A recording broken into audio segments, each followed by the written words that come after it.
We gotta get Chris on the train, then we can. I know. I keep forgetting. I've been meaning to do it for like friggin' ever, and then like I just forget. Yeah. Even like my boys like are doing it, like Christian and Mark and them. They're like betting, but they're making like risky fucking bets, bro. Like they're making like I think Mark was saying the other day he made like a $20 or $30 bet, which is like okay, it's like whatever, but it was literally like he's listing his payouts or something like that. He's like, oh, he made a $30 bet and his payouts like $60 or $20. Oh, like well, something like that's as long as he's doing a straight bet, then that's fine. But if he's parlaying to get $30, like essentially $60 on $30, that's FanDuel. I don't know if you've taken a peek at them yet, Siavash, but like I'll bet $50 on their bet boosters if I feel confident in it. You know what I mean? But that I would never ever bet $50 unless it was like a bet boost. You know, it's usually $50 to get you $225, $250. So yeah. I mean, you guys know my ideology on it. I just bet little money, and if I make a lot, then we go big. But the risk is so little that it's like, hey man, $2 one bet. Yeah, I don't care. And if I get a win, then that too little $2 I bet is gonna come back. Exactly. And I'm pretty close. Like the past few times I've shown it to you guys. Always like that. Is so close. That's how they keep you. It's like they put black tar and heroin. They just keep you cycling back for more. Just enough to make you addicted to it. But yeah. Bro, it was funny that other night me and you were just going back and forth like, yo, this is about to hit. And Chris is like, yeah, so I'm at work. And like I'm working and I just feel my pockets, my phone's on vibrate. I'm like, yo, what the heck's going on? I was like, maybe someone's dying. I looked 65 messages. I was like, what the heck? Just from our chat? Just from, it was literally just you guys going back and forth on the odds, like bets. That's funny, yeah. My gosh. Yeah.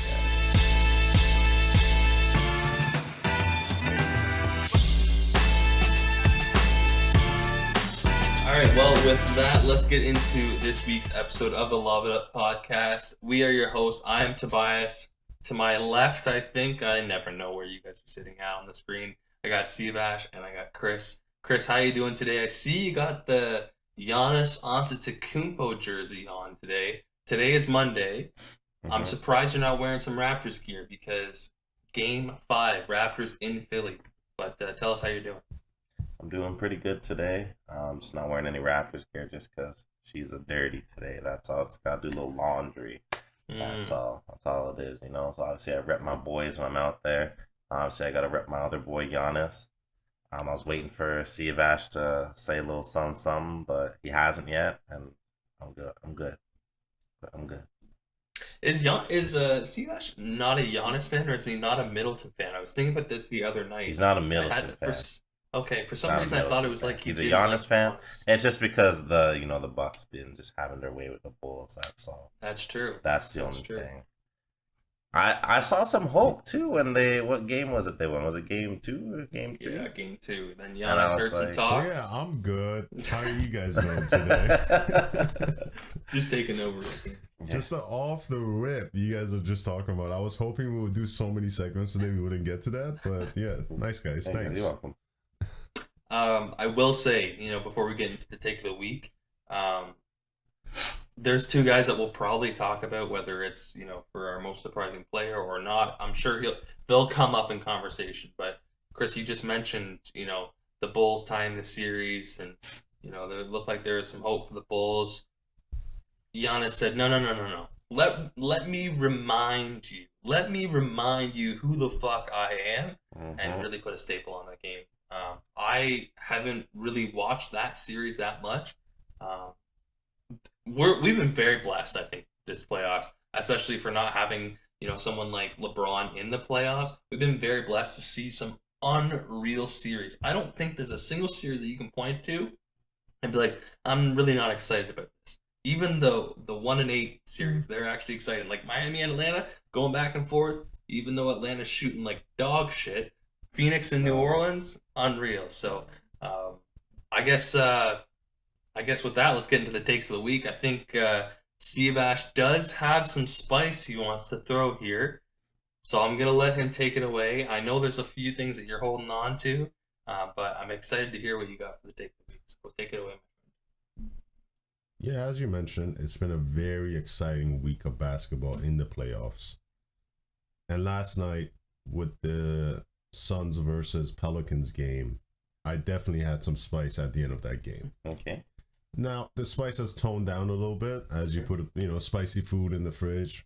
Might tone down the spice a little bit, so it's cooled down. But my take of the week is, if you want to be a good team in the playoffs, you got to get you a dude off the street like Jose Alvarado, like a Pat Bev, that's going to run around and just flop and just do stupid things, and they're going to make the refs think that they're not doing anything. Mm-hmm. So then your team is less prone to get foul calls.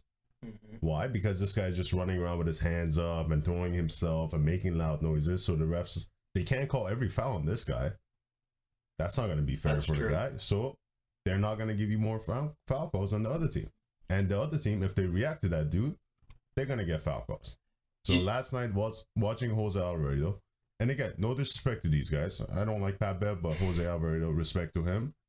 He played his ass off. Mm-hmm. He was so annoying last night. And I'm like, yeah, that's the formula. You just got to get you annoying dude just like that. It's funny that you speak about those two, because Jose Alvarado has actually said that he models his game after Patrick Beverley. Not so much the style of what those two bring, but another player that I was talking to you guys about in the chat throughout the week, just a high energy guy, still very young, excited to see what he's going to do. Bones Highland for the Denver Nuggets, high energy guy, really getting the crowd involved, which especially in a home game, do or die home game, you got to win or you get swept, very important. So yeah, those energy guys, not everything in basketball is black and white numbers, not everything is percentages.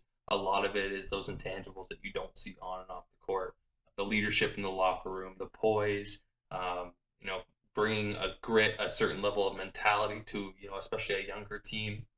I think, Jose Alvarado, not obviously a veteran, but he's definitely brought that sort of, edge to the New Orleans Pelicans. Chris, what are your thoughts on Jose Alvarado and just the thought of, Sivash bringing that to the forefront of not always looking to get that guy that puts up 28 and 8, but, also having that guy that really kind of drives the boat and is, maybe behind the curtain a little bit more. I think that's really important to have, just because you said there's all these intangibles, and with somebody like Jose who is doing the things you're doing, because we've seen all year, he had his compilation of these little picks. He just kind of fades into the corner and steals. And, everyone's like, oh, it's not going to work on Chris Paul. And Chris Paul waved him off the one time. He got him last night. Yep. So, he's just a sneaky guy, just doing everything all over the floor. And, he's not too concerned about, putting up crazy numbers. He's just making sure he's just in the right position, doing good things so his teammates can be in a better position to score. So I think that's great. And that's going to just take any team up to the next level. Yeah, and he got that steal on Chris Paul in a very, very critical moment in that game in the final minutes of the fourth quarter when it was still, fairly tight. So huge steal for him. And then he was able to get into BI. BI made this beautiful kind of hook shot pass. It was unreal. And then, just speaking on Jose Alvarado before I let you give your take of the week, Chris, in that same interview when he was talking about modeling his game after Pat Bev, he's like, I played on concrete. He's like, I grew up in New York. I'm tough like that. I was always the smallest guy. I was always the youngest guy when I was playing. I was never the most skilled guy. So I had to find something, that I could tap into that could give me an advantage over my competitors. And obviously, the grind didn't stop, and been able to make an impact. Still very early on, obviously in his career, but like we're talking about, you need those guys in your team for sure. Very, very similar to Matthew Dellavedova. Interesting. I'm gonna fuck up his name every time.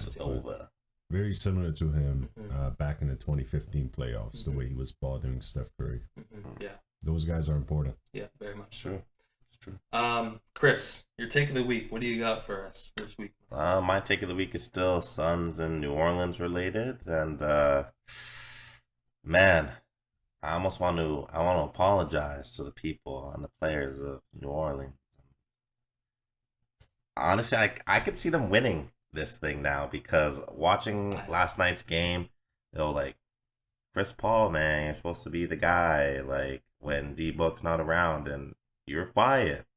Real quiet. So, I don't know, man. Are we doing this? We're doing this. Well, and I tell you, last game. No, wait. The game before that, he had what? Yeah, I think he had like 30 points. 14 assists. Yeah, no turnovers. Yeah, he had good numbers. I'm just saying though, like with Book out though, like but Chris Paul, you can score. Here's the issue though, and it's not even an issue. It's just how he's played his whole career. Chris Paul, and he's done it very well. But of course, now it's like you are the guy. And I know last episode you were talking about Chris Paul maybe being the fourth option on that team, but. Chris Paul, you are that guy right now. Chris Paul's always looked to get his team involved first. He's a fourth quarter player. He heats up in the fourth. He drops his points in the fourth. We just talked about that game. I think it was game 3. When he had 30 and like 14 or something like that. A large majority of his points, I think it was 14 points, came in the fourth quarter because he wants to get his teammates involved. He wants to get DeAndre Ayton cooking early. He wants to get Bridges cooking early. Cam Johnson coming off the bench. Jay Crowder. He's confident enough in himself that come the fourth quarter, he can work it and he can get his points. It's funny because I was actually just the other night looking for a clip and I was going back to a video, Chris, that you and I did in the before we had started the podcast for the playoff predictions, and we were talking about Kawhi and PG, and how I said that a problem is that they look to get their teammates involved first. I think it's different now, but. Back then, they were looking to get their teammates involved first, and that's great. But when it comes to the third and the fourth quarter, when you need to start scoring, if you're not scoring, it's irrelevant because now you're not going to win if your two best players aren't scoring. Very similar to with Chris Paul. Steve Ash, I feel like you wanted to say something. I do. I think we're taking away the credit that the Pelicans deserve for taking away Chris Paul's opportunities to score. No. They adjusted to him after game 3. They really again, I was kind of watching the game last night down the wire, but they were just doubling him every time off the pick. And because of that, because of all the hedging, Chris Paul was able to get a few guys open like Cam Johnson and Landry Shamet off the top of the key. So that game plan, of course, Chris Paul had to adjust to it, but at the same time, I think we just got also, the guy has had a okay series so far. I mean, that game 3, he pulled them out to win. That's true. Without him going nuclear, they would have not been able to win. They'd be up 3-1. I think because of that, it's a little too early to react. We're going to talk about some other guys who have been very disappointing this series and this playoffs, but also guys like that. It's not like I'm going to bring another name who I've been laughing at all weekend. Is Karl Anthony Towns, who has been more inconsistent than he's been good. And I think in this situation, Chris Paul has been more good than he's been bad. And I think he can deserve that one bad game. I could go so many ways with what you just said. I could go on a little bit of a Karl Anthony Towns tangent, but I'm just going to stay focused on this. There's a Twitter account I follow, and he had tweeted it, or they had tweeted it. For those, he's just asking, if you don't know the story of Scott Foster and Chris Paul, the last 14 games that Chris Paul has played when Scott Foster's been reffing, he's 0 for 14. So he's kind of the Chris Paul ultimate shutdown player. So there was a poll that was sent out. Which game would you like to see Scott Foster ref in the rest of the series? And Scott Foster, usually refs a lot of that California, Arizona area. And, he was also saying that the Pelicans are kind of, America's team now with that video that the Suns released in the middle of the season, with them working out and saying, everyone's kind of bringing that back up and trolling. But I answered, and I said game 5 easily. I'll tell you why. I have complete faith in the stadium, probably the worst named arena in the NBA, by the way, in New Orleans, to carry the energy that will help to win in 6. But being away in Phoenix, I would love to see Foster show up in Phoenix to shut down Chris Paul, bring it back to New Orleans, see New Orleans win in their home arena to go on to the second round. What are your thoughts on that? That's some hater energy right there. No, because Chris Paul's my favorite player, but I love the narrative. I love the underdogs, the storyline. I want to see Chris Paul win a title more than anyone. I seriously, one of my favorite players in the league, one of the main reasons I watch basketball. But I love an underdog story. I'm going to refer back to the episode where Chris Paul was on the Gilbert Arenas podcast, and they were talking about, I think it was Game 5 or Game 6, where Scott Foster was reffing. Mm-hmm. And Arenas said a great point where he was like, that's so stupid of the NBA to do that, to have that guy ref in a game so critical. Yeah. It's because just the track aspect of it. Yeah. You're giving a disadvantage to the team that Chris Paul is on. You're giving them that mental aspect, like, hey, this guy's going to be there. You're just basically fucking him up. You're giving an advantage to the other team. So I think the league got to come to, an exception here. Hey, Scott Foster, you're not gonna ref this series. Let's just sit this one out. Next series we'll give you Game 1 or Game 2. But this series you're gonna have to sit out. And trust me, I felt the outcome of a Scott Foster ref Chris Paul game. I'm a Clippers fan. Yeah. Trust me, I felt the losses when it comes to that. But Chris, go ahead. No, because I was gonna say it's like, I think you would run into problems if you had the league stepping in to be like, you can and can't ref these games because of these certain players and yada yada yada, and like these mental battles, because essentially that's all it is at the end of the day, is like a mental battle with Chris Paul. So if Chris Paul is going in and be like, oh, Scott Foster's here, and now you're kind of freaking out, you've got the jitters, you got all this stuff, I feel like Chris Paul should be and is like a skilled enough and a talented enough player and a seasoned veteran at this point that it's like whoever's reffing the game shouldn't affect like your game. You shouldn't be like, oh fuck, I gotta worry about Scott, I gotta worry about this, gotta worry about that. Just go out there, do your job, man, and come back in. But I just want to, is there another player or is there another team that's gone 0 of 14 with a ref? Hey, I mean, if there was a case like that, and then they also let that ref those games, then fair. Hey, everybody gets the same thing. But this is a very special case where. But I mean, if it's you gotta kind of as Adam Silver. You got to kind of everybody's calling out Adam Silver in these situations. And they were like, hey, if David Stern was in this situation, he would have done a little tweaking right there. He would have let PG play in that game. In the play-in, he would have done things. Yeah. I think Adam Silver got to step it up a little bit. Well, just to speak on that play-in thing, just quickly, because I do want to, I never touched on it last episode, and I do want to touch on it. I'm still a fan of the play-in. And I know that, I think both of you guys aren't. I know, Steve, actually, you aren't. I still think that they should change it. Okay, I thought that you didn't like it. I like it. Okay. I still think they should change it to a 3-game series. I know I mentioned that in the middle of the season. I like that a lot better because then it's not so fluky.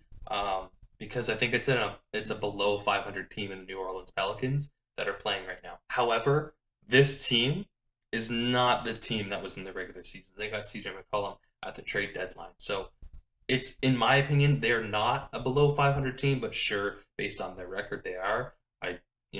It does obviously suck that the Clippers lost. That was a heartbreaker. I do think there needs to be a tweak at the play-in tournament just so you can have it a 3-game series. I think that makes it a bit more interesting, more money for the league as well. Win-win everywhere. But I still ride with it. Just because my guys are out, I'm not like fuck the play-in. I still like it. If we go back to our episode last year, after the game with the Grizzlies and the Warriors, I said the exact same thing. Yeah. I think it's stupid that you play so well all year and you get to be the 8th seed, and then this team that could be the 10th seed wins one game and then beats you, and then is all of a sudden in the playoff. They got to work a little bit harder for it, and I think you should be able to at least have a 3-game series to have that chance. You can't just lose one game because you broke down or whatever. Or you got COVID injury. Playoffs. Yeah, exactly. You've worked all season and you just lose one game. And I think one of you guys' points was it's 2 games because of the game 7, against the 7th seed. But that's a better team. If you're the 8th seed, you should not just go out of the playoff like that. Okay. I will also keep it in New Orleans for my take of the week. And mine's not really a take. I wanted to sit here and I wanted to propose something to you guys. I wanted to give you guys the opportunity to be an armchair GM. Again, I have no opinion on this as of right now, but I want to hear what you guys think. And Chris, I'm going to start with you.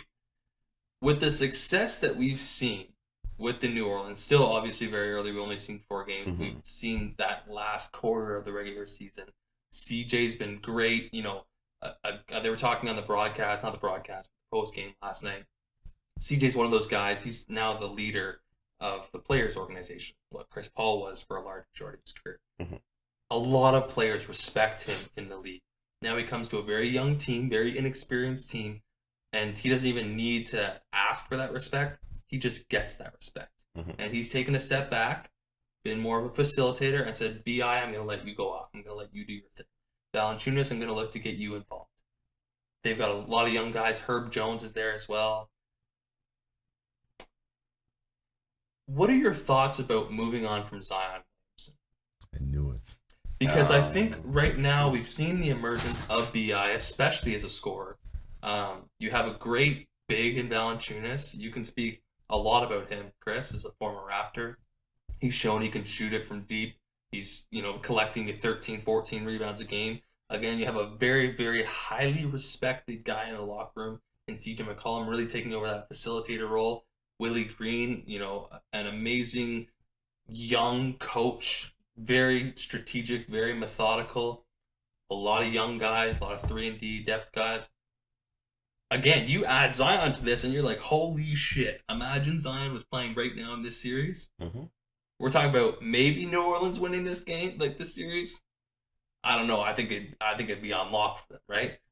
I'm not saying that they should, but what are your thoughts on them looking at the team they have now, the success that they're having without Zion, the sort of headache because it sounds like they believe he's ready to go, but he's not ready to go, a similar Kawhi San Antonio thing.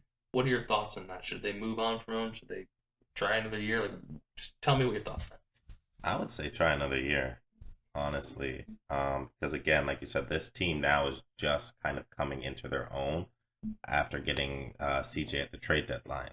Right? Because I think I already mentioned before in another podcast, it's like, like the Pelicans have been very fun to watch as of late now because of the addition of CJ and getting other players like Ingram, Valanciunas, like you said, involved, and all some of these like younger guys too. But to think that Zion wouldn't add like anything extra to this team, and they'd be better just to like kind of ship him out and see what they could get for him type of thing, I think is a little far fetched, just because it's like Zion is still gonna add that like offensive pressure. He's still gonna add that defensive pressure in the paint and stuff like that. And if things aren't working for you like on the outside, you can damn well count on Zion to essentially dunk on literally anybody, like anybody. So. Seabash, before I let you answer this question, I just want to propose another thought to you. We talked a lot about Ben Simmons this year, right? With the injuries and issues and stuff, chemistry, whatever. Do you think Zion Williamson's value right now is at a solid point, or do you think potentially, depending on what happens this summer and the start of the regular season next year, could it go down? Like, is it now maybe like if you're thinking about it, is his value at the all-time high that it would be, or what do you think?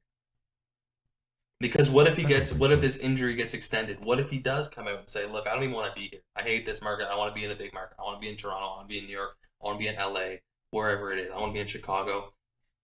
Once that statement gets released, value goes down.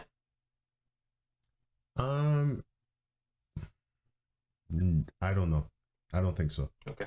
I think if they try to trade him right now, there might be a little rumor like, oh, what's going on with him? Because there was a talk like he wants to play, but the team is not letting him. See, I heard reverse. So it's like an issue. Oh, so the team is allowing him. Yeah. Very I just think right now, if they try to basically trade him, there's gonna be rumors. There might be something wrong with him. There might be something that the Pelicans know exactly. I was going to come in here and, I had this thought this morning. So when you brought up your take, I knew where you were going at the beginning. I'm glad you did. Because I saw him on the sidelines last night celebrating with his team. Mm-hmm. And all I could think about is a question for you guys. Who do you think weighs more right now? Wow. Zion Williamson or Rick Ross? Well, how much does Rick Ross weigh? Because I know in December of this past year, Zion was clocked in at 310 or 330 pounds. And I think he's still around that. Like, his dunks are looking good. I wasn't going to come in here and say who's in a better shape, but listen, Zion can dunk, and I don't think Rick Ross can jump off the floor. I don't think he has that vertical. No. So, going back to your main point, I think they should wait a year. I think they should try to see what they can do. Of course, you can get any goods for him, anything you can get back, that's great. But at the end of the day, I'll be honest, BI is looking good, but I don't know if I have much faith in them making deep runs in the next 5 years. Sure. If their core is BI and Brennan and CJ McCollum. I guess if you were to move outside, it would depend on maybe what comes back in that package. But and I don't think RJ is going to be coming back if they trade him to the Knicks. I would, if I was in New York, I would hold on to him. That's the whole point. Of course. The Duke boys reunite those two. Of course. Okay, cool. So yeah, I just wanted to toss that out to you guys. You know, it's always fun to, you know, play 2K My League, but also kind of run through the speculation with you guys, what you guys think. So, okay, so we had a lot of New Orleans we were all influenced by that New Orleans Sun series. So now we'll take it into kind of that most surprising player. This can be negative, this can be positive in this first round so far. Again, we're recording this on Monday. Toronto plays tonight. Boston and Brooklyn play tonight. So 2 potential series are going to end tonight, potentially. I want to hear from what you guys have seen so far, positive or negative, some of the most surprising players this offseason. So we'll go through. We'll each give 3 players, one by one by one. You know, we'll try not to overlap any of the players. And Chris, I'll let you start first. Let me start first. Now again, it can be positive or it can be negative. Or negative? Okay. I am going to go with the positive one here. And yes, positive. Because then I think the negatives are like too easy right now, you know? There's certain players I didn't touch because I just, you know, I figured I'd lob them up to you guys. So if there's one Iron Giant that doesn't get touched, that'll be very surprising. It'll be crazy, right? We'll go back to that takeover. Yeah. But I'm gonna go Jordan Poole. Honestly, I love the way this guy's been balling out with Golden State those first few games. Honestly, I don't want to say like Denver's success last night was not attributed to him, like, you know, not kind of going off like he normally has, and I don't obviously want to what's the word? Downplay? I don't want to downplay like Jokic's performance and stuff, because Jokic had like a monster performance too yesterday, and definitely was a huge factor in that win. But yeah, definitely with Jordan Poole being quieter, I think he only dropped like 11 points, something like that, and I think at the start he was averaging like 28 points or something like that, something crazy to start. Yeah. So to have him, Clay, Steph as an option, like, bro, you're. Yeah, those guys, all 3 of those guys. Obviously, we know the other 2 can shoot from deep. They can create their own shot. I think there was a stat in the third quarter. Obviously, it didn't keep up, but I had heard the announcer say in the third quarter, and there was like half the time had gone by, Clay hasn't even hit iron. Everything he had shot was just money switch. Yeah. So yeah, Jordan Poole has been very impressive. And aside from the scoring, like I think last game he didn't score, but he dropped like 8 assists, 9 assists. And, you know, he can grab his rebounds as well. So Jordan Poole's a great selection for rebounds. Yeah, I had him as part of my list. And going back to what you guys are talking about, like, even with him, quote unquote, not having the best game, they only lost by a few points. Yeah. So for the Denver Nuggets to have such a good game, and then the Warriors not having as good of a game as they should, to only lose by a few points, I think they're looking good, man. And we got to come up with a better nickname for the 3 of them. I heard 3G, not feeling that one. I heard PTSD. That's the worst one. Poole, that's the worst. Thompson, Steph, and Draymond. That's terrible. And then people are like trying to figure in Wiggins. They're like WPTSD. Like, what? Fuck? That's just terrible. Or just like let them fall. You know what I mean? Like, you know, you could do the splash triplets, I guess, but like Just let them ball. You let them go out there and hoop. But yeah, there's another series that I'll bring up. We're talking about Denver having a great game, and you know what? I'll go next. We were talking about Denver literally doing everything right, and they won. And Steph not having the greatest shooting night, Jordan Poole not having the greatest shooting night. In this Miami-Atlanta series, Atlanta literally had to do everything right, and Miami just was not themselves. The guy that I'm going to bring up, and I'm going to start off negative, is Trey Young. He was on my list. In the last game, this is mind-blowing when I heard this. In the last game, the combo of Trey Young and Kevin Huerter, 9 and 4, right? Okay. 13 points. The combo of Strus and Gabe Vincent, 12 and 11. That's 23 points. That is atrocious, bro. In game 1, guess what Trey Young's shooting percentage was? 0.083%. That is garbage, dude. And then in game 4, it was 27%. Atrocious. 10 turnovers in game 2. Yeah, look it up. Absolutely atrocious, man. And your success is going to live and die. There's another guy we'll probably talk about. You've already mentioned his name, but your success is going to live and die with your star player. And if Trey Young, a spray shooter like Steph Curry, people call him, the next Steph Curry, you're not doing anything if Trey Young is having a brutal shooting night. Again, he's shown that he can facilitate and get his teammates involved as well.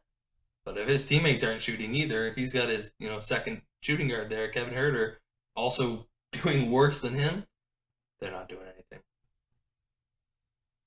Yeah, I mean, shooting 8% from the field in game 1 is nuts. I was 12. I was stunned. I was writing this down, and I don't know if you guys probably heard me. I'm like, oh my god, I did not know it was that bad. That bad, bro? That is terrible. Yeah, he was definitely on my list. I was going to come in here and talk about him for sure. Last night's game was also fascinating too. I think he had, what'd you say, 8 points? 9. Give him a bit more credit. 9 points. Yeah, I'm sorry. But no, it's like he said it, and this is a quote that he said after the game, and I don't like this. It's whenever I hear these kind of quotes, I'm like, I don't know how I feel about it. He said that he has not been guarded like this since he was in high school. Wow. And it's like, man, think about it, how much, he's talking about how much focus is on him in the offense, and it's just I don't know how I feel about that going to game 5 as an Atlanta fan. You know what's interesting? I'm just thinking of, you just gave me a flashback, and I think it was either to earlier this season, or it was it was definitely earlier this season. Trey Young had come out with another quote, and he said he wasn't excited to play the game. I forget what the exact word was, but he wasn't something like that, as enthusiastic to play the game. And I said, well, you better figure that one out, because your team your team cannot have success if you just aren't feeling it. Oh my god! And why would you ever come out and say that? That's that is probably the number one thing in media training that they teach these young athletes day one. Don't say something that's going to get yourself caught. Coming out and saying that you just weren't interested, you weren't excited, you weren't enthusiastic to play this game. Oh my god, that if I'm the owner of the Atlanta Hawks and I'm giving this guy a bag of probably $25 million, I'm looking at him like, what did you just say? Yeah. Be excited. Be $25 million. It's making way more than that. That's what I mean. At least. Yeah, no. A year. The quote you were going back to was, I think, at the beginning of the season when they were not winning, and everybody was like, "Oh, you guys were just in the conference finals. What happened?" And the quote he was talking about, how it's not as exciting as the playoffs, and it's hard to be motivated. And figure that one out, man. Like playoffs. Yeah. So I don't know. What are your thoughts on Trey Young, in general, Chris, and his lack of performance and his lack of wins? Yeah, no, I definitely had him on my list too, because like you said, if this is your franchise player, you need your franchise player to be hitting, and especially if, I don't want to say if expectations have been set for him to be a certain type of player, you can't have him shooting 0.8%, man. And even looking at like last games, like bro, like how did Atlanta have like 15 turnovers? You know, they're just locked up basically. In game 2, he had 10 alone. 10. Like, bro, no. I was gonna say he had more points than turnovers. There are more turnovers than points, but he actually, he did well in games 2 and game 3. But there's another guy probably on the list that had turnovers and points. Oh god. But yeah, I mean, it's embarrassing, and again, you surround yourself with pieces that you think fits your system, but a lot of those pieces, DeAndre Hunter has done well in the postseason, but during the regular season, very streaky. Kevin Huerter, this last half of the season and the playoffs, has shown extremely streaky. I get it. You just got Clint Capella back. I don't know. Maybe you want to make the excuse that they need time to gel. John Collins just recently came. I don't know. Maybe at this point we're just making excuses, but it's like you got to figure that out. You have to figure that out. And then if this is what it's going to be, especially in the playoffs, let's just dismiss the whole, both Atlanta and Dallas won the Luka Doncic Trey Young trade. No, the fuck they didn't. No, the fuck they didn't. See you, Vash. Give us your player. My first pick for my most surprising player is Jalen Brunson. I have him on my list. Okay. I think Jalen Brunson is a great player. He's bound to get the bag this offseason anyways, but to see how he played the first 3 games of the series against the Jazz, in game 2 he had 41, and in game 3 he had 31, which was a kind of a Undertaker kind of return in that game, because Royce O'Neal gave him 30 hit and he had to go to the locker room, but he came back towards the end and scored his points and got me a little money on there on my bet. Let's not talk about that. But yeah, so I think he's been playing great. Last game, even with Luka's return, it was a little weird. The dynamic was a bit off, but he still came through, and I think he's been a great surprise this season and this playoffs. Yeah, and his line, again, he's another person that I was vocal about when I was writing down my players. His line in the playoffs over 4 games so far, 29.8 points, so 30 points, 5.3 rebounds, which again, as a guard, I always find that very impressive when you're getting, 5 rebounds and more, and 4.8 assists. So he's really doing it all out there. You mentioned him very likely getting the bag. I think I talked about it last episode. Teams are probably going to throw $16-17 million. I would not be surprised if a team like Detroit says here's 25, because they want to invest in the young guy. If I'm Dallas, I'm holding on for dear life to that guy, because you really need to surround Luka with consistency and scoring whenever he needs to go on the bench. So, yeah. Chris, thoughts on Jalen Brunson? His 3 games kind of doing it solo, and then with the Luka addition. No, yeah, for sure. Man's definitely been balling out, and we love to see it. It almost brings you back to that, like, who's next up kind of mentality that, like, your Clippers have been doing, like, all season. It's been amazing to watch, too. Yeah, even with Luka's return, he still had, like, a great performance. He still did the job that he needed to do, and that's what I love to see about players who step up to fill kind of that role of, like, the star player not being around, is they continue to have, like, success even when that player's back. They don't just kind of, okay, Luka's back, I can just fade back into the background and kind of chill. He kept up the intensity, he kept up that, like, level of play, and so yeah, like you guys both said, like, this man's gonna get the bag, bro. Very much so. Yeah. Going back to the series, we didn't really talk about this, I don't know, last episode, but man, the Jazz just gotta wrap it up, bro. Like, I think if Luka wasn't playing in that game, Dallas would have won, like, easily. You think if Luka wasn't? Playing, yeah. They were chasing him, bro. Sure. They were looking for the mismatch every time to try to get him, and he was in the middle of the court, and they had to keep playing zone so he doesn't get caught up in a mismatch, because he's not fully healthy yet. So I think, man, even in the last play, the game came down to the last play, and even in that situation, I think he should have passed the ball to Jaylen Brunson to run that offense, and they would have won that. But the Jazz, the way they celebrated that win, I would not have celebrated. Yeah, it's a weird game to play. There's been a lot of premature celebrations, for sure, especially with a couple teams in the West. Chris, go ahead and give us your second player. Are you staying on the positive train, or are you gonna give a little a little negativity here. A little negativity. I want to hear some salt. I want to hear some salt. Why you want to hear some salt so bad? Well, I mean, you gotta diversify. You know, you gotta make sure you give some hate, not hate, but some stern talking to, and some stern talking to. Okay, well, you know what? I'm gonna go with a player that has been. You know what?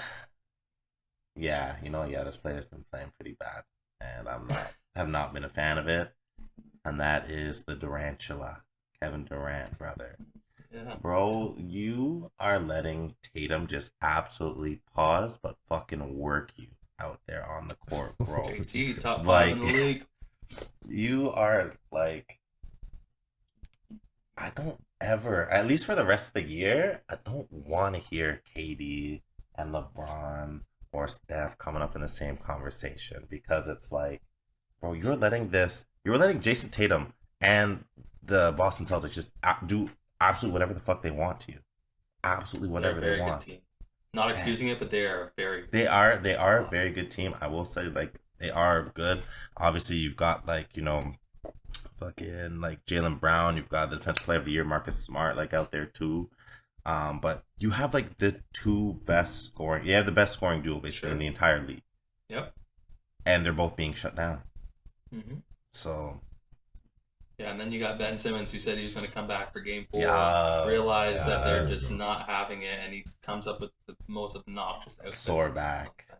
Listen, I'll let you just tag on to the Iron Giant Durantula, whatever you want to call him. No. Go ahead. Get your Ben Simmons on. I will. But and it's no hate towards him.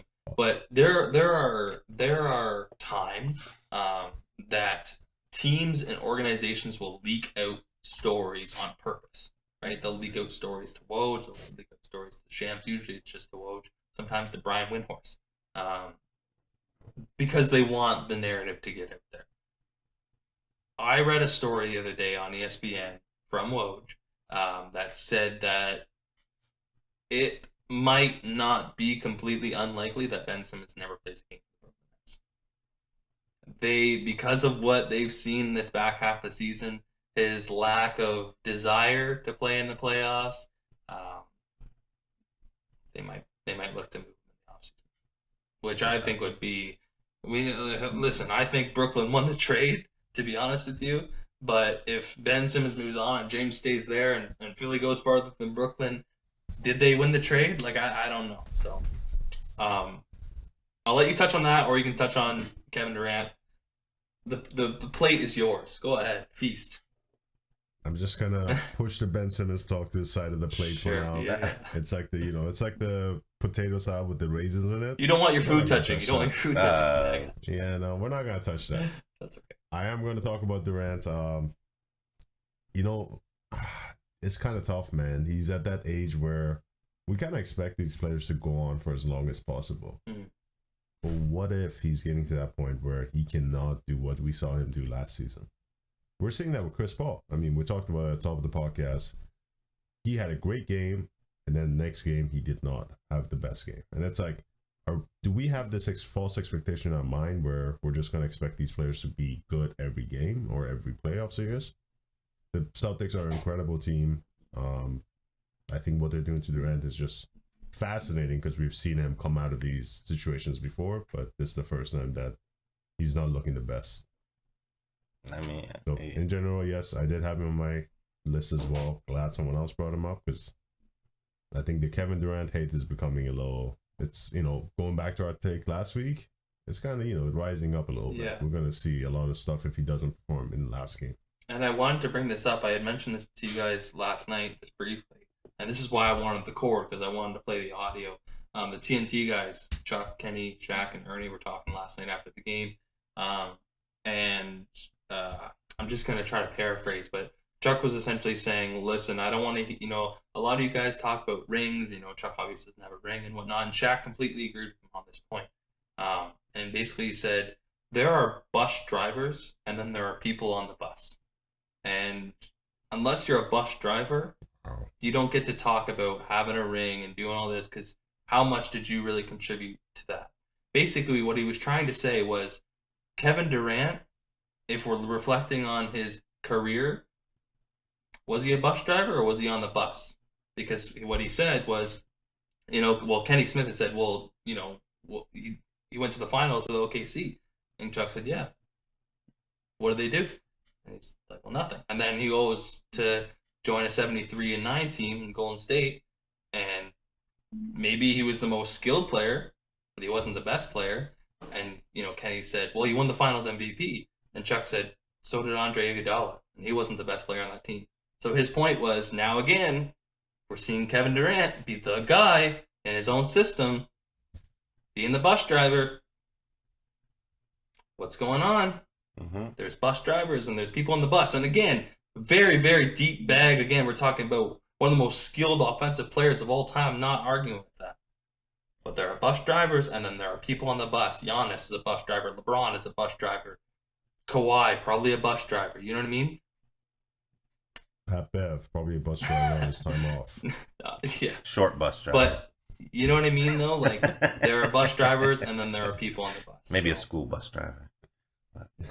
Not a public. You guys slander. Like, if I said this, I would be called racist. So, like, come on, let's move off this. Whoa. Come on. Not even racist, bro. There's no racism. Like, but what are your thoughts on? Are you insinuating all school bus drivers are black, Tobias? No, but I'm saying the memes. Are you about saying Pat we're lesser and that's all we can do is drive a bus?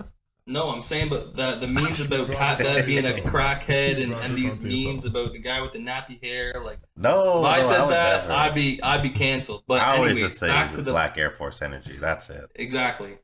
But back to the point about the bus driver and the people on the bus. What are your guys' thoughts on that? Again, I'm not saying that Kevin Durant can't be the guy on a championship-winning team. Obviously, he has 2 chips, but again, look Steph at those. was the guy. Look at those chips. Like I've been seeing, because I've been obviously following more basketball Twitter, stuff like that, and I've been seeing old posts, things like that, and you look back to when he was on the Golden State Warriors, and there's so many pictures, screenshots of it's like literally the entire I think one of them actually was like your Clippers, and the entire squad is facing like Steph and I think maybe Clay or somebody else, and Durant is wide open like this, and they're like, so we're supposed to expect that this person, like with this level of defense, that this guy is no wonder he's like dropping points and he's doing this, because he's being left wide open, and it's one of like the probably again he's gonna go down as the greatest scorer in the league. Sure, is like you leave that man wide open, he is gonna get buckets. But now that you apply the pressure, like the Boston Celtics have been doing, you kind of see it's fizzling out. And again, I'm not saying that he's not one of the more talented players that we've ever seen. Again, I'm giving him that credit. He's 7 feet. He can shoot over you. He has the vision. He's a freak of nature. Everything. A unicorn. But again, bus drivers, bus riders. Listen, that's a great point made by Chuck. Yeah. At the same time, I think Chuck can never be mad at Kevin Durant if he comes on an interview and just says one more answers again. I will say this. It's tough because of the Warriors situation. Mm-hmm. Steph is just that great that I don't think there's another player that can be next to him that's not going to look like a better player than Steph. I think maybe LeBron, if LeBron and Steph played, they would have been like right there with each other, like in the same level. But any other player you put next to Steph, I think you're always going to look at how great Steph is and with his gravity and pulling somebody away from the team. So seeing how Durant is playing right now, I don't really look at that as like, is he a bus driver? Is he on the bus or whatever? I just think that he's in a situation where we got to talk about team defense. We got to talk about how they're planning for him. Yeah. And he's literally in a situation where he was in 2016 against the Warriors, where they're just doubling him. The whole defense is just focused on him. And there's not a lot of great shooters or a lot of pieces around him that can bail him out. Mm-hmm. You know, and it's again, like Kyrie, Seth, Drummond, Claxton, Brown. Yeah. You look at that's the rotation. They even brought in Blake Griffin at some point. Well, and those two, like, Bruce Brown and Blake Griffin, have been the best 2 players on that team. Like, they've been unreal. They've actually been unreal in terms of defending and shooting. Just remembering a meme where it's the coach is talking to Jaylen Brown. It's like, look how little they respect you. They put Blake Griffin on you. Yeah, like, but and it's funny. Blake Griffin's actually done well in the season. He played well against the Celtics in particular. And I don't know. They're not putting Blake Griffin in some of these games.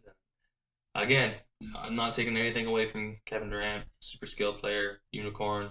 Then I also, again, go back to Ben Simmons. I wonder how this team would be performing if Ben Simmons was in the lineup. Mm-hmm. I think it would be a little different if he was in that lineup. Easily. Is it mine? Yeah, I think it'd be it's your mine. turn. I have two guys here, and I think the last guy's not gonna get taken, so I'm gonna take this guy. Shout out Duke alumni. I'm going back to New Orleans. I'm going to Brandon Ingram. Very impressed with Brandon Ingram. He's been great. Obviously, been a huge focal point for this New Orleans team. The success of New Orleans Pelicans has been largely determined by Brandon Ingram's scoring. His line so far over these 4 games, 29.8, 30 points, just like Jalen Brunson. 6.8 rebounds, 5 assists, half a steal and half a block. Shooting 500% from 3 and over 500 from the field. So again, just super impressed with what he's doing. Has great vision. I'm just happy to see him kind of get that spotlight and that opportunity to be the guy. So I like Brandon. Is that the guy you said is not going to get taken, or is that guy still on your board? That's the guy I thought was going to get taken, and I believe Chris said he was on his list. Yeah, he was on my list. Of course. Yeah, on my list too. I mean, it's incredible what he has been doing. The season has been a little bit quiet for him. Of course, he was dealing with injuries at the start of the season, but I mean, this guy was the most recent, most improved player of the year. So you look at how well he's done. I think he definitely deserves that. Mm-hmm. Yeah. Chris, you want to just touch on Brandon Ingram and why you had him on your list as well? Yeah, definitely just had him on my list just because, watching him, he's taking over. He's doing his thing, making big plays when needed to with New Orleans, and honestly, like he's been playing how I feel like Durant should have been playing this whole time. Because everybody would always call Brandon Ingram Durant light. Now maybe I might have to change my views. It's Brandon Ingram is coming into his own, and he has developed like a super solid game. So I agree with you, Tobias. I love this guy. Love the kid. Also, too, shout out, love his shooting form in 2K. Best 2K form you can get. So, and yes, it is. Also, this guy, maybe not so much in the playoffs because he knows it's a lot more serious, but that guy shows up to 60% of the game absolutely ripping out his mind. So, hey, man, shout out them to be able to ball and be just ripped. Maybe you can take a lesson from him then, after you showed us your game footage. He's ripped out of his mind, but let's let him play loosey-goosey, brother. He's not so stiff. That's true. So that's true. However, if I smoke, being loose, trying to do the wave, but as you can see, I'm still a little rigid myself. But Chris looks like he's got a Pilates class. Steve Ash, go ahead. Give us your second player. Your first player was Jalen Brunson, correct? Yes, sir. And now, he was positive. Are you going to come in with some negativity? Because we just saw Chris come in with some negativity towards Kevin Durant. I know there's another player that's in your mind, but I'm going to wait to see if you're saving him till later or what. No, I got no negative players in the rest of my list. That's surprising. I think, we can talk about it if that name comes up. But, well, I won't be bringing him up, so I got someone else. So. And we're going to talk about it after then, because for me, that player is not surprising. My second most surprising player, we've talked a lot of names, but I think this guy, at the beginning of our playoff prediction, Tob, you mentioned him, and I said, no, not really. If you're going to say the guy that I held on to, I'm going to be so pissed. Yeah, I am going with Tobias Harris. Fuck you, bro. Fuck you. I didn't think that you would take him. No way. No way. I have nobody now. I was this draft kind of stuff. Tob gets so mad when I take his pick. Fuck. Oh wow. Yeah, go ahead. Talk your shit. Talk your shit. Let's go back to it. At the start of the playoff prediction, you said that he's going to be the most impactful player. He's the X factor on that team, and I disagreed with you. I said that Tyrese Maxey is that guy, and I still think that Tyrese Maxey is that guy. But we got to give credit to Tobias Harris. This guy has been playing. I'm going to interject here, and I'm going to go ahead. I'm actually going to combine my pick with you because my last pick was Tyrese Maxey. Just because of how well Tyrese Maxey and Tobias Harris have been both playing with as being like secondary players, it is like they have both been going off, the both of them, making the right plays, right decisions, and you know what? Again, just having their way with the Raptors, the both of them. No, man, like both of those guys, and Tobias Harris for me. I mean, listen, Maxey has been a great player. I think he was definitely one of those guys that people had in their most improved player conversation.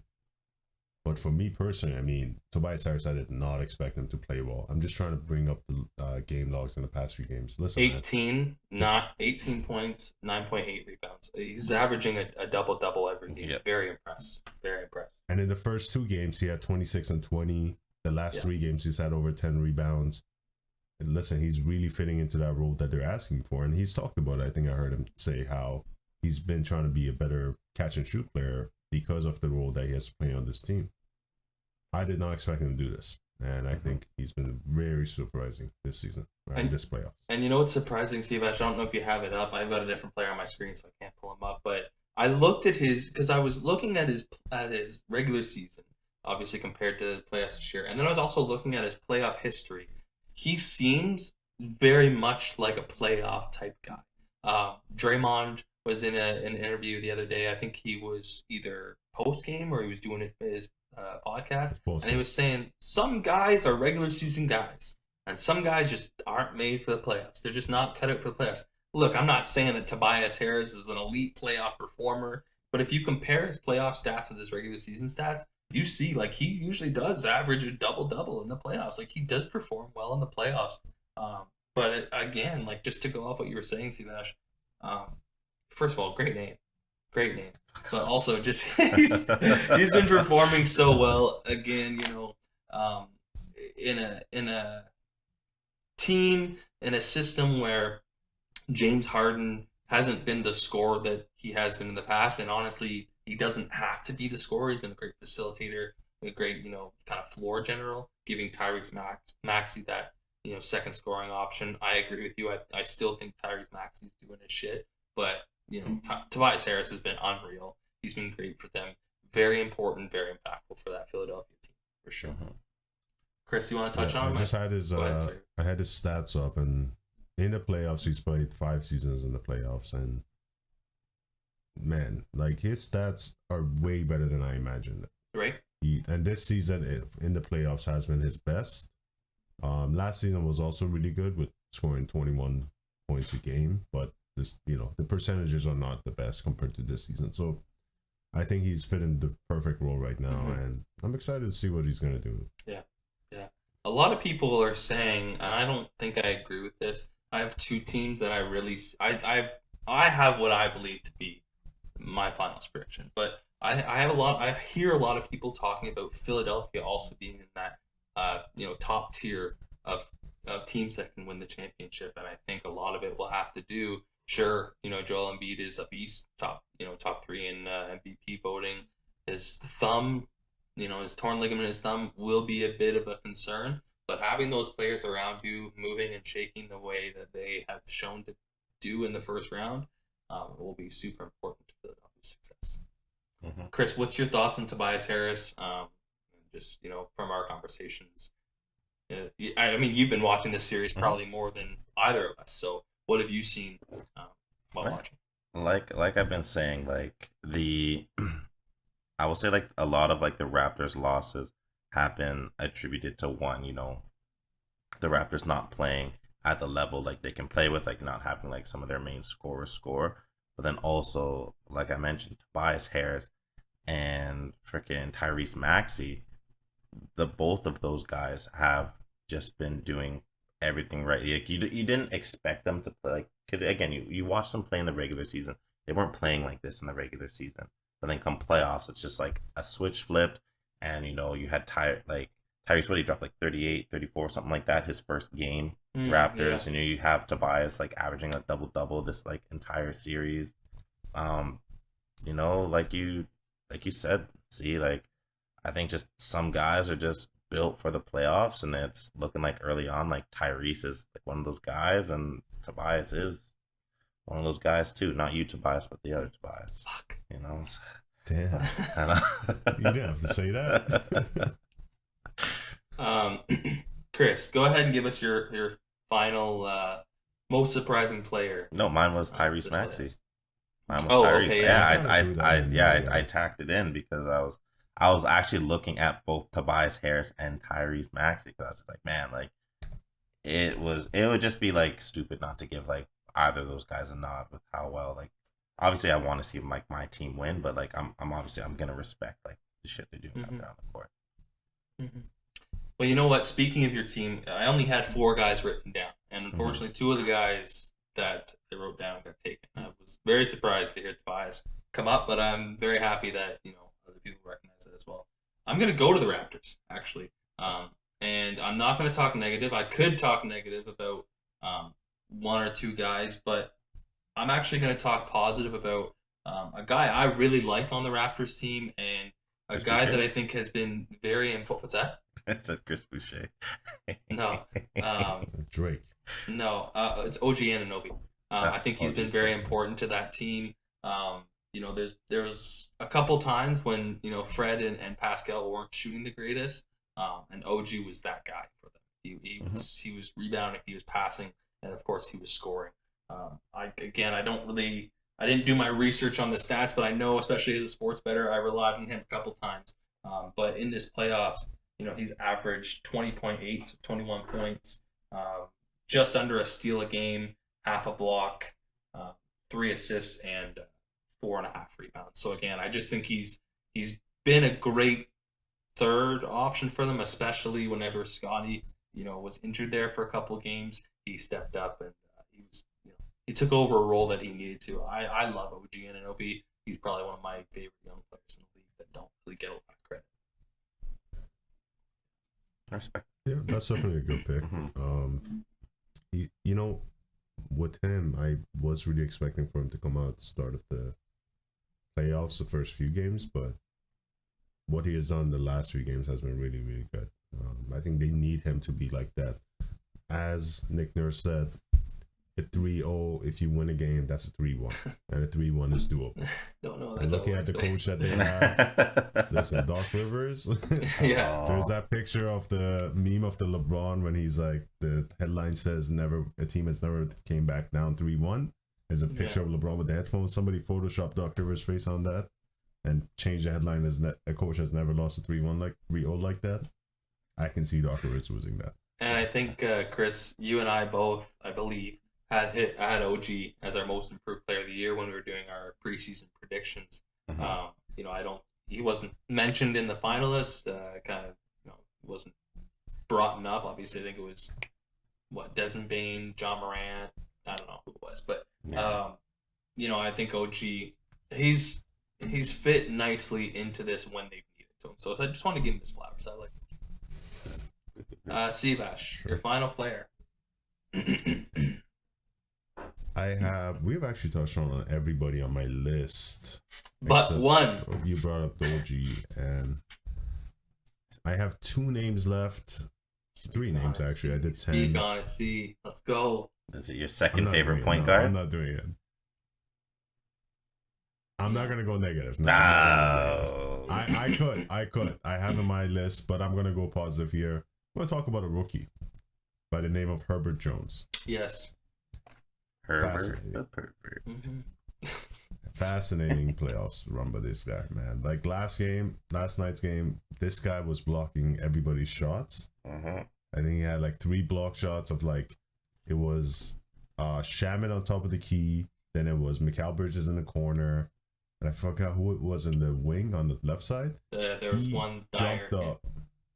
I think it was Shaman as well on that one as well. Where he's literally he's on top of the key on the left side. Yeah. And Chris Paul makes the pass. Oh no, it was Campaign. Yes. I now remember the exact play. And he's sliding and Chris Paul makes the pass and he just jumps and blocks this guy's shot. I'm like, man, this guy's fascinating. Yeah, I'm reading this guy's thing defense here, and it's saying he's the only player in the last 2 seasons to block 3 triples in a game. Which it was a great game. I hate player comparisons, and I'm not saying that he is. I'm just bringing it up. Here we go. Yeah, that's what I've heard. No, you know why? No, sorry. Not to cut down your thunder, but I think it's not my point. It's not my point, but I'm just bringing it up. Yeah, the reason I said here we go, and I'm not disrespecting you, it's just that anytime a wing player is really good at defense, we all go to Kawhi. Well, that's the point that this Patrick person Williams. That's the point that this person was making. They were saying for years there's always, people have always tried to compare young wing defenders to Kawhi, and someone had said, I think we're finally seeing it in Herbert Jones. And it's like, again, I hate player comparisons, but brother, this guy's played 4 playoff games. Let's just fucking chill the fuck out. But again, you got to give him his flowers. There's a coach I follow on TikTok. I believe he coached at Arkansas. I think so, because he also talks about Colin Sexton. But he was talking about Herb Jones, because I was, speaking to him in his TikTok live just after the Pelicans and Clippers game. And I was like, man, Herb Jones is unreal. As a sports bettor, I bet on him a couple times to hit his threes. His line's always at 0.5. I think his blocks is at 0.5, or steals block combined is 1.5.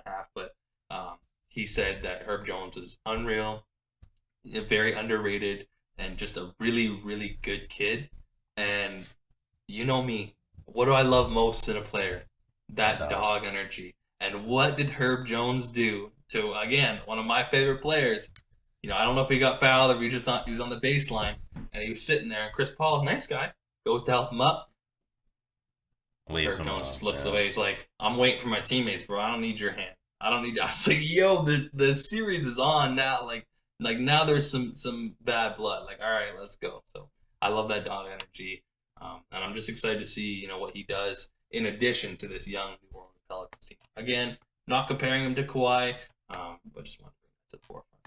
Yeah, we got to find a better comparison of a defensive wing. You can't always go to Kawhi. I know everybody goes to Kawhi. Like Patrick Williams, they call him the paw because of Kawhi's claw. Like, we got to stop, man. Like, yeah. Can't be helped, man. Any names you guys missed?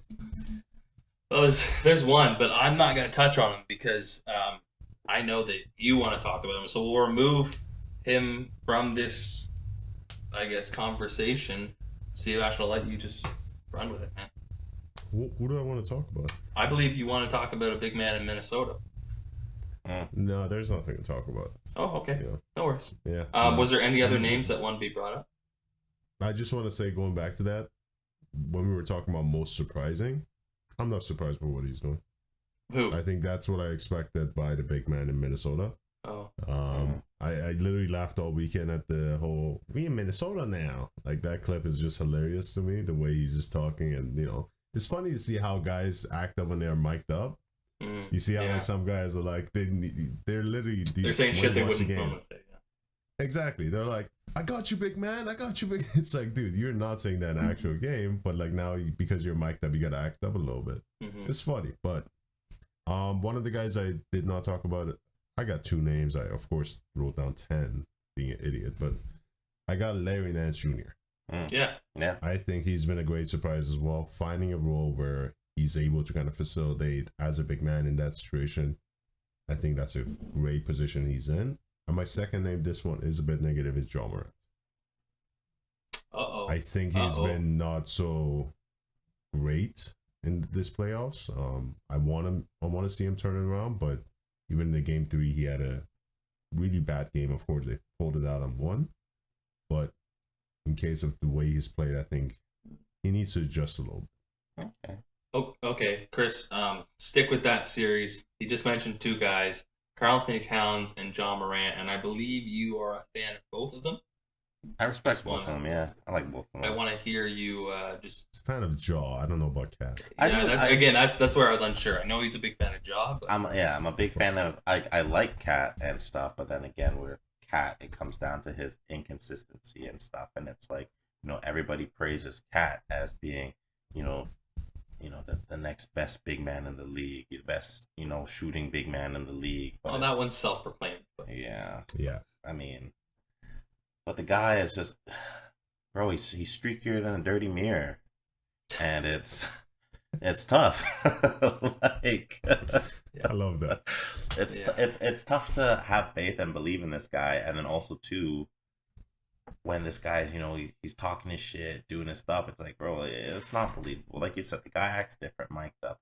at the end of the game, this guy's trying to act like, oh, we just got job's not done. We got work to do. Oh my god, I and fucking you can tell this guy's dropping his voice like 2-3 octaves. Yeah, bro, it's like, come on, man.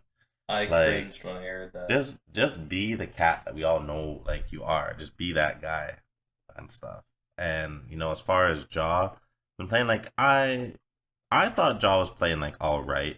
Obviously he wasn't playing crazy, but again, like the Grizzlies are that team, and like anybody can be that guy. I think who did I have as like my other player?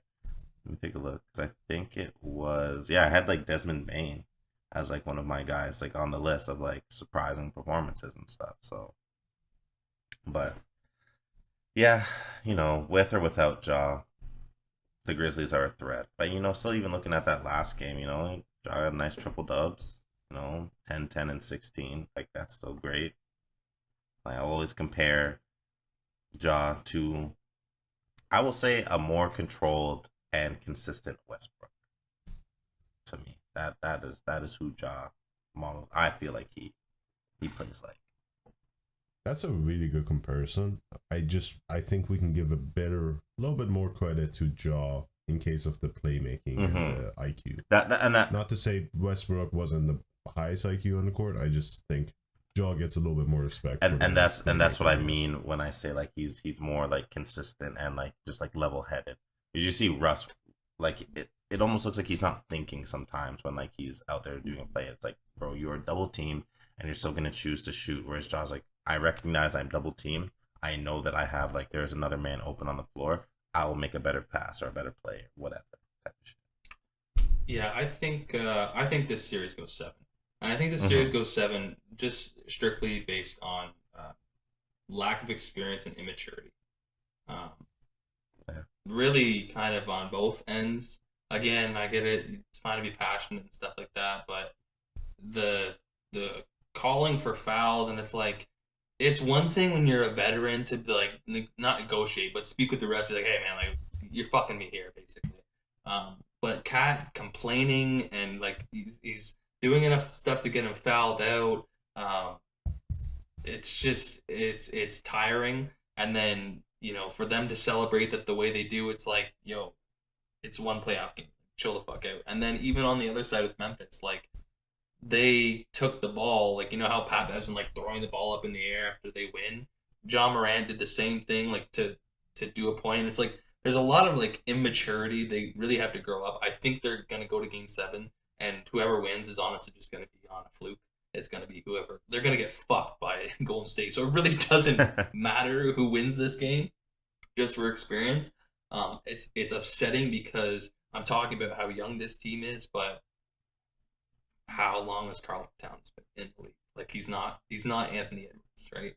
D'Angelo Russell, 6 years old, right? So is he older than Jason Tatum or the same age as Jason Tatum? Older, exactly. So that's what I was trying to get to. And Jason Tatum, solid pro. He's showing off. You know what I mean? Like he's doing his thing. D'Angelo Russell, another guy that that guy could drop you 30, 100%. He can also drop you 8, right? Karl-Anthony Towns, I just looked at it, had in Game 3. Now I'll give him credit. He had 5 blocks. Very good, very impressive.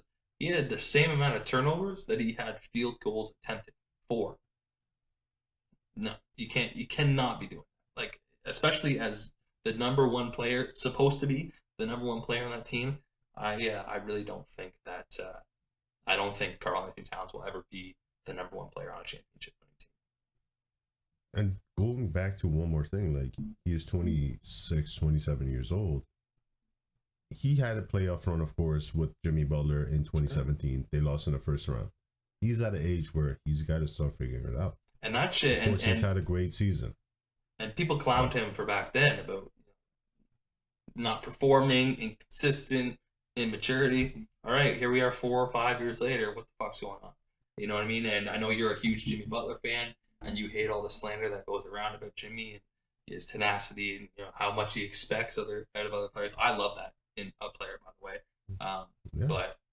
But I think this Minnesota team could benefit from a player like that.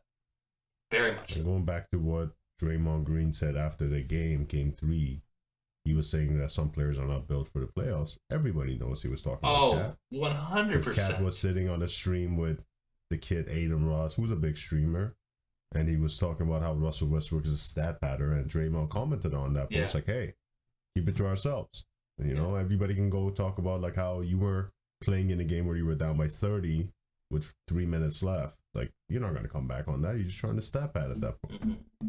And Draymond, I like this little thing going on with Draymond where he's calling out Cat. And part of me wants the Grizzlies to lose this series. Yeah, so I can see that series, but we'll see how it goes. Because, I mean, you see, again, please understand, I am not in any way comparing these two players I'm about to mention. But you see how Draymond Green is upsetting Jokic, really, you know, getting under his skin and bothering him in the paint, right? And Jokic is an MVP. Mm-hmm. What's he going to do to Karl-Anthony Towns? Oh my God. He's going to make him look like banana bread. Like nothing. Oh, like, you know what I mean? Like, go home. Just don't even show up for the series. It's going to be Warriors in 3. Like, so I don't know. I'm glad we got to Cat because it's an inconsistency and it's been something that we've seen throughout his 2 years in the playoffs. So, yeah. We in Minnesota now. And then I know we talked off the top of, you know, I don't think we're recording at this point, but the ESPN did him so dirty after that game. I think it was game 4. John Moran's like, yeah, some people are gonna be drinking over there tonight, and they cut the Cat's interview. It's like, yeah, they're like, what's next for you tonight? He's like, well, I'm just gonna go home, have a glass of wine. And I was like, yo, they did this man dirty. Like, but yeah. Okay, what players on your list? Any more that you missed out on? I don't think so. I mean, you guys got all my guys. Yeah, I think there's been impressive players. Nothing crazy.